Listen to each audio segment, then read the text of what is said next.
And next, Jennifer Anderson. Thank you for welcome.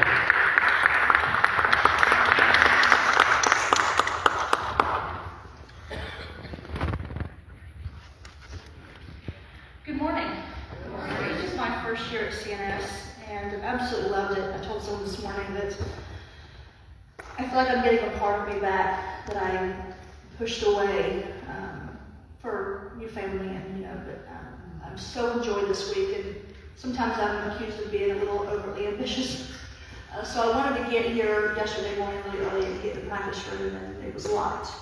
And so I sat outside on the ground and looked up at the sky. The Lord and I had a conversation. I was watching the clouds, and some were so distant in a way, all up in the sky, but there was this one layer right at the top of the building. It seemed like I could touch it. And I thought, Lord, you're right there. Sometimes I have no idea. I'm like, God, where are you at? But I was reminded of this song. It's called He Walked Right Where He Walked, and there's a line here that says, he's never distant, he's never far away.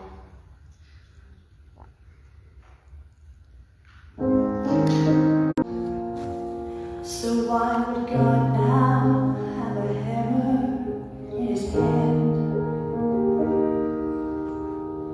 The world didn't need another fisherman. So why'd he cast a net in waters he could command?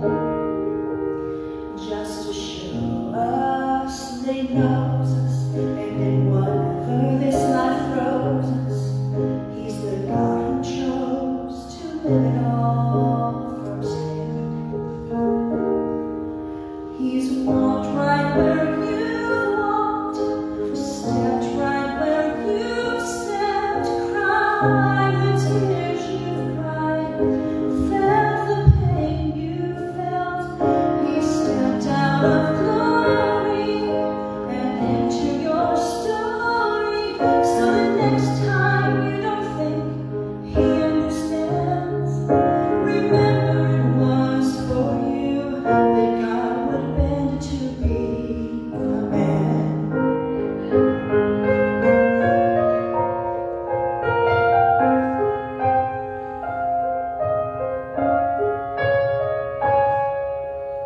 The world didn't need another tyrant with a fist of iron demanding your bound. The world instead would see a humble servant, a Savior king with thorns his only crown, just to show us that he loves us, and though he rules and reigns above us, he would make a way to take us by the hand. He's walked right where you walked, stepped right where you stepped, cried the tears you cried, felt the pain you felt. He stepped out of glory and into your story, so the next time you don't think he understands, remember it was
Okay, let me just say, wow. I had the glory bumps in the first verse. Powerful. Your little story at the beginning, it was great. It was a little brief thing. I really don't have any critique other than to say, beautiful voice. You're using everything really well. Whatever you're doing, keep doing it. As much as you can, wherever you can. It's really nice. I mean, I would give anything to be able to sit down at the piano and do what you do. I mean, I would take some of my high notes and give them to somebody who wants them to be able to do that. Seriously. Seriously, I would love that.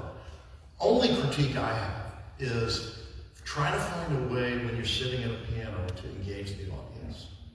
So look at us again. I noticed, I know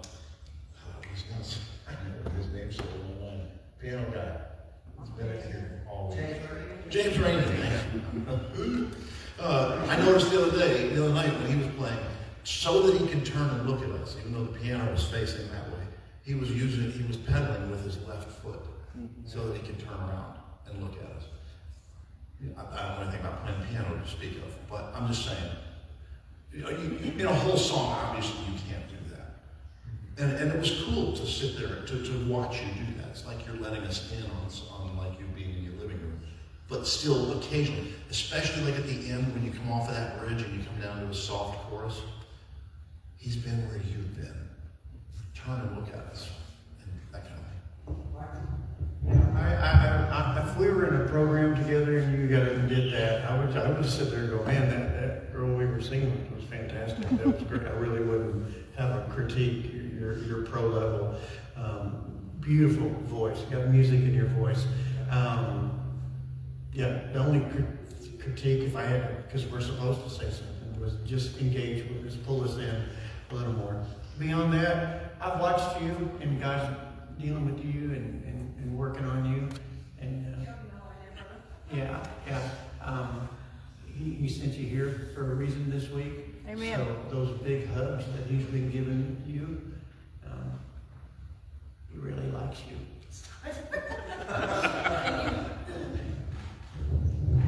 Thank you, Jennifer.